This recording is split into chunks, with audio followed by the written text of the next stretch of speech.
I'm Nolan Bowerly, the Director of Research at CoinDesk, and here's what a Bitcoin fork actually is. So you're here to help me understand what exactly a Bitcoin fork is. So to think of these blockchains in a very simple way, we can see them as cryptographic keys that move memory. The rules by which the memory is moved are set by the miners themselves. So you've got miners that understand the rules, and when you want to change those rules, you need to fork it. All the miners need to agree about the new rules, about what is a valid block in the chain. And it's just the majority of the miners that need to agree, right? You got it. Change the rules. Well, then you can have a fork where a certain minority believe that the truth and valid blocks are different. And that's where you get into this area of forks, which we saw this summer, where you had a group of miners decide that different rules should apply to a valid transaction. And so that persists as a different blockchain. So all the chains have the same history, and then there's two separate chains that have moved forward, and both are valid. Both are valid according to the miners working those chains. So those miners in Bitcoin Cash from the summer decided that blocks should be much bigger, that every miner should be moving bigger blocks of memory. Bitcoin now moves 1 megabyte per block. And Bitcoin Cash? Did 8 megabytes. Oh, wow. But that was already baked into the original paper when Bitcoin was first announced by Satoshi Nakamoto. And he had a road plan for how to go up to those higher blocks. And was part of the road plan just to split off? No, there would be, so chaos and the debate around it is a feature of the technology, not a bug. It was never shy that there would be debate about when this should happen because there is no one in control of this. There are groups of people and individuals that all have their own vision about how this should work.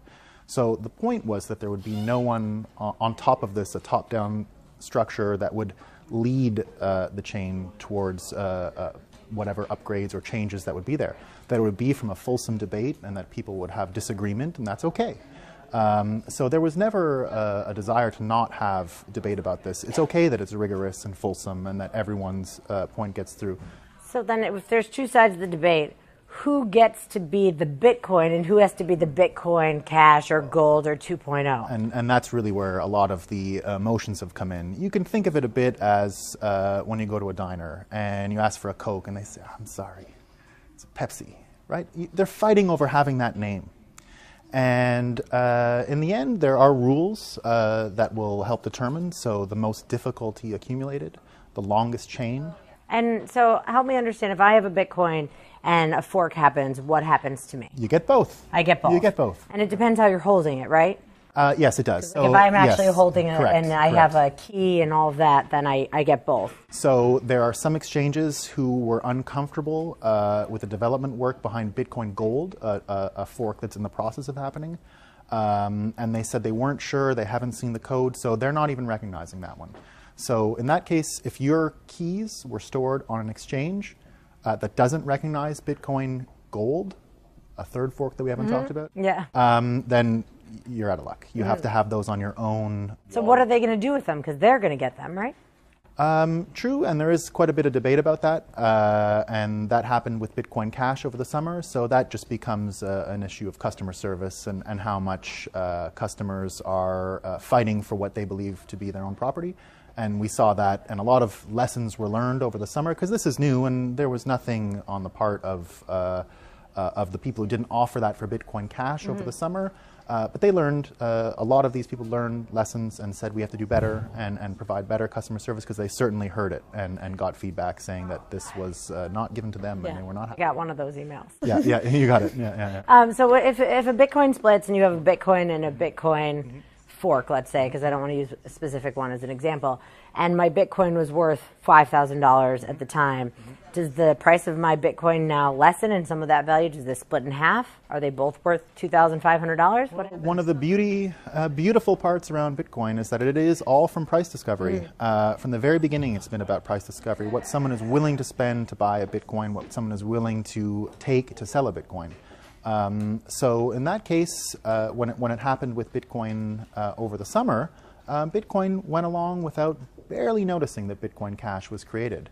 Others received Bitcoin Cash, and markets were created around that price, and there was price discovery globally immediately, and it settled on a number. Bitcoin Gold is doing that right now, where the value was a little higher last week. It's kind of fallen in the past few days, so it's not worth quite as much. And like I said, with the Bitfinex market, we have a bit of an idea of what they're trading at currently before they're even issued, before the forks even happened. That could change.